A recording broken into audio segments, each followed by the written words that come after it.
Shalom para murid Kristus yang dikasihi Tuhan. Pada bagaimana kali ini kita akan membahas sebuah tema olah waktu dengan bermutu yang diambil dari Efesus pasal 5 ayat 15 sampai 16. Demikian firman Tuhan. Karena itu perhatikanlah dengan seksama bagaimana kamu hidup, jangan seperti orang bebal tetapi seperti orang arif, dan pergunakanlah waktu yang ada sebab hari-hari ini adalah jahat. Saudara adalah seorang bernama Michael. Dia adalah sosok yang mendadak tajir karena memenangkan lotre pada tahun 2002 yang lalu.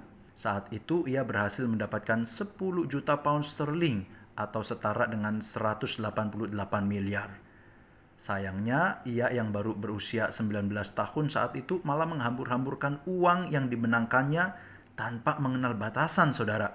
Tidak tanggung-tanggung, ia kerap menghamburkan uangnya dengan berpesta, menyewa prostitusi, membeli barang-barang mewah tanpa jelas kegunaannya. Melakukan perjalanan liburan yang mewah adalah apa yang dia suka, dan dengan sembrono menjalani kehidupan sampai beberapa kali dia harus berurusan dengan polisi.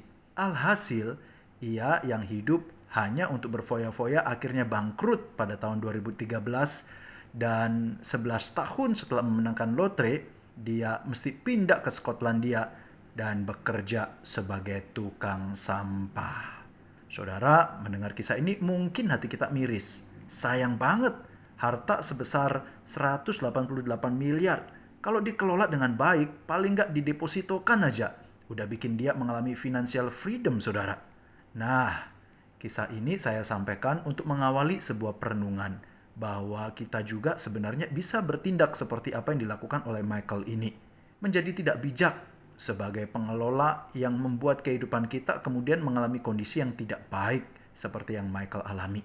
Saudara, di sini saya tidak berbicara tentang pengelolaan uang seperti uang miliaran yang didapatkan oleh Michael. Tetapi saya mau sampaikan bagaimana kita dapat mengelola harta yang tidak kalah berharga yang sudah Tuhan sediakan buat saya dan saudara. Harta itu adalah waktu. Ya, saudara, 12 bulan per tahun, sekitar 30 hari per bulan, 7 hari per minggu, 24 jam per hari. Tuhan sediakan bagi kita, dan betapa harta yang Tuhan anugerahkan ini dapat membuat kita memiliki hidup berkualitas. Tetapi pada saat yang sama, jika kita tidak bijak menggunakannya, dapat membuat kita memiliki kehidupan yang rantas alias rapuh dan tidak berkualitas. Itu sebabnya saudara, firman Tuhan menasihatkan dalam Efesus pasal 5 ayat 16 sampai 17. Saya akan membacakan sekali lagi. Karena itu, perhatikanlah dengan seksama bagaimana kamu hidup. Janganlah seperti orang bebal tetapi seperti orang arif, dan pergunakanlah waktu yang ada karena hari ini adalah hari yang jahat. Saudara, pada bagian ini firman Tuhan menasihatkan kita bahwa kita perlu bijak menggunakan waktu.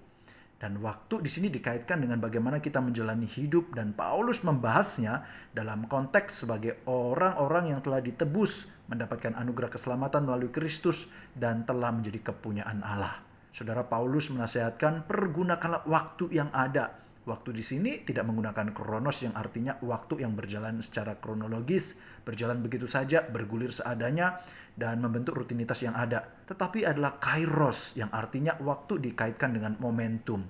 Di sini Paulus mengajak para pembaca untuk melihat bahwa waktu-waktu yang dilalui adalah sebuah momentum, kesempatan yang harus digunakan dengan baik, sehingga melalui pengelolaan waktu yang tepat kita bisa mendapatkan manfaat, dapat semakin bijak, dan menjadi berkat bagi sesama. Saudara, pertanyaannya adalah sudahkah kita menggunakan waktu-waktu yang ada secara bijak? Nah, saudara, setidaknya ada beberapa tantangan yang merupakan kontra dari bijaksana dalam mengelola waktu. Tantangan itu antara lain, yang pertama, kemalasan. Saudara, ada istilah mager, malas gerak, nggak pengen menjalani hidup secara produktif.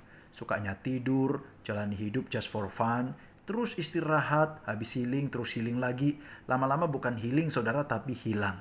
Saudara, kemalasan menjadi ancaman buat kita untuk bijak menggunakan waktu. Yang kedua, saudara, menunda. Ada daftar aktivitas dan tanggung jawab yang harus kita selesaikan. Tetapi selalu ada pilihan untuk menunda dengan alasan biasanya, masih lama. Waktu terus bergulir. Tahu-tahu sudah deadline. Dan kalau sudah gini kita uring-uringan karena kerjaan belum kelar. Kadang saya berpikir, saudara, apa ini juga ya kenapa orang bisa telat ke gereja? Nunda bangun waktu alarm berbunyi, nunda siapin perlengkapan ke gereja malam sebelumnya, alhasil telat jadinya. Tantangan yang ketiga adalah kecanduan. Saudara, tantangan ini tentu nggak kalah bahaya. Game online, pornografi, judi, dan kecanduan lainnya. Kesalahan dari candu ini adalah kita memakai waktu kita bukan untuk hal yang membangun tapi justru merusak. Selain itu, waktu kita juga terampas karena kita bisa ngantuk, nggak bisa konsen, dan alhasil kita tidak bisa menggunakan waktu yang ada dengan optimal karena aktivitas yang terkait dengan kecanduan itu. Yang keempat, saudara, gagal menentukan prioritas. Ini biasanya dilakukan oleh orang yang nampak aktif, tetapi di tengah kesibukannya dia bisa mengalami, saya menyebutnya, kelelahan yang nggak semestinya. Saya menyebut demikian karena kelelahan yang dia alami lebih karena gagal menentukan prioritas.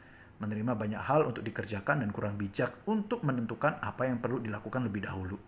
Saudara, apakah tantangan-tantangan ini pernah atau sedang kita alami? Mari kita sama-sama berkomitmen untuk meninggalkan 4 tantangan ini dan belajar untuk mengelola waktu dengan bijak. Kristus sudah menebus hidup kita bukan hanya dari kematian menuju kehidupan, tetapi juga dari cara hidup sia-sia menuju pada cara hidup yang bijak dan penuh makna. Kiranya Tuhan menolong kita untuk punya hikmat dan kebulatan tekad supaya kita menjalani hidup dengan waktu yang Tuhan sediakan secara bijaksana, secara tuntas, sehingga kita hidup lebih berkualitas. Salam olah waktu dengan bermutu. Amin. Solidio Gloria.